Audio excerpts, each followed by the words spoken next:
Told you breaking was weakness. They made you believe that holding it all together was the only way to be faithful. But I never said that. I never asked you to be strong all the time. I never demanded perfection. I never once stepped back because you cried. I let you break because I was never going to let you shatter. You didn't fall apart because you were weak. You fell apart because it was time to stop pretending, because something deeper was calling you, something more sacred than survival. That moment, when you slid down the wall and couldn't breathe, when your fists clenched and your throat ached but no words came out, when you said, "God, I can't do this anymore." That was not a failure, that was an altar. I heard it. I was already there. You didn't call me down. I never left. Even when you pushed me away, even when you doubted me, even when you hated me for not stopping the pain, I was still right there on the floor with you. You didn't feel me because your feelings were drowning, but I was holding your soul above the surface, even when you didn't know it. The pain didn't mean I was gone. It meant we were going somewhere we've never been before. You wanted peace, but I wanted presence. You prayed for escape, but I was preparing encounter. You thought you were falling apart, but I was carefully taking away what could not come with you into the next season. You weren't being destroyed. You were being disassembled because you had built your strength on survival, and I needed to rebuild it on surrender. You prayed for me to fix it, to make it go away, to take away the pain, and instead, I let it deepen, because I wasn't trying to patch you. I was trying to know you, and for you to know me, not as a distant God who only shows up when things go right, but as the one who sits in ashes, the one who holds your breath when you feel like dying, the one who doesn't walk out when you stop performing. I let you break because it was in your breaking that you stopped pretending you were fine. You stopped performing for people. You stopped striving to earn my love. You stopped hiding the parts of you that were bleeding quietly behind smiles. And finally, you let me into the room you always kept closed, the room where your real questions lived, the ones no one ever answered, the ones that started with, "Why did you let them leave? Why did it have to happen to me? Where were you when I needed you most?" I didn't flinch. I didn't get offended. I didn't leave. I sat with you in that room, in that rage, in that grief. I let you speak. I let you collapse, and I held you while you did, because I was never waiting for your polished prayers. I was waiting for your honest ones. You thought you had to be strong for me, but the truth is, I was being strong for you. Every time you said, "I'm fine," I heard what you didn't say. And every time you smiled in front of people but broke in private, I counted those tears as worship. Yes, worship. Because you stayed. You showed up to life when it hurt.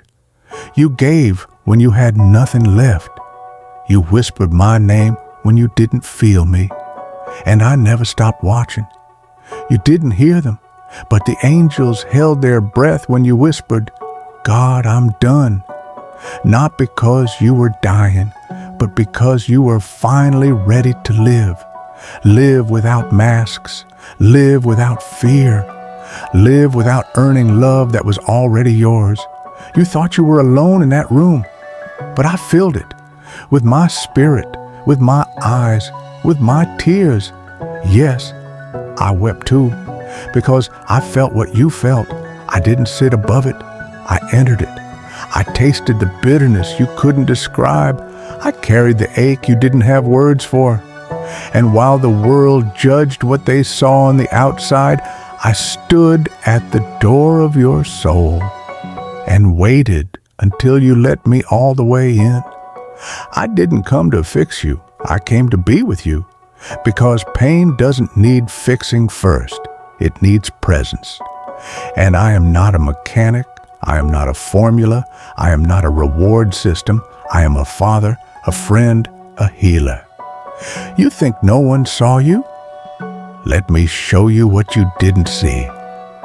That night, when you cried into your pillow and told no one, I recorded every tear, not to shame you, but to redeem you, because every drop you gave me in private is going to water miracles and people you haven't even met yet.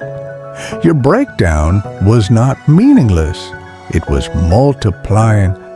You don't even realize how many people are still breathing because you didn't give up. The woman who stayed one more day. The man who didn't pull the trigger. The child who believed again. Because of your faith in silence, you were planting revival. With your tears, I'm not just healing you for you. I'm healing you for them.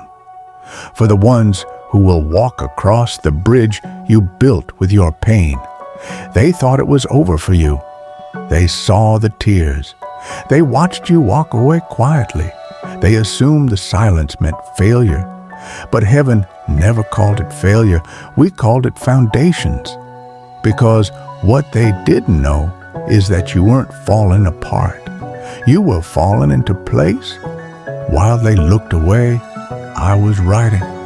While they talked about your pain, I was planning your healing. While they erased your name from their memory, I was carving it into eternity. You thought you were forgotten, but I was just being quiet so I could build something deep. You don't pour concrete in a parade, you pour it underground, in silence, in pressure, in stillness. And that's what I was doing with you. The silence didn't mean I left. It meant I was preparing a stage you didn't know you were going to stand on, preparing doors you never saw coming, preparing a voice you hadn't even found yet. You're not coming out of this season the same, because this time you won't need approval. You won't beg to be chosen. You won't shrink to fit their comfort. You won't pretend to be okay when you're not. This time, you'll speak with weight. You'll walk with peace. You'll pray with fire, because you've been through the furnace, and I walked with you through every flame. I didn't remove the fire. I just made sure it wouldn't consume you, because I had to burn off what was never yours to carry. The guilt, the shame, the false expectations, the version of you built on survival.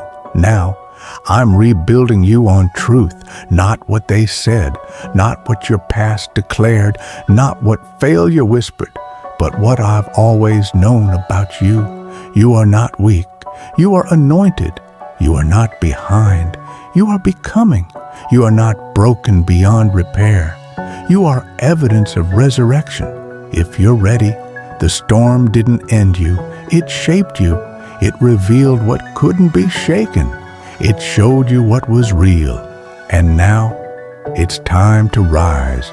Not with noise, not with revenge, not with explanations, but with evidence. You won't have to prove yourself. You won't have to explain how you survived, because I will place you in rooms they said you'd never enter. I will place peace in you where trauma used to live. I will place joy in the places that used to echo with grief. You will walk into places that once triggered your tears and smile.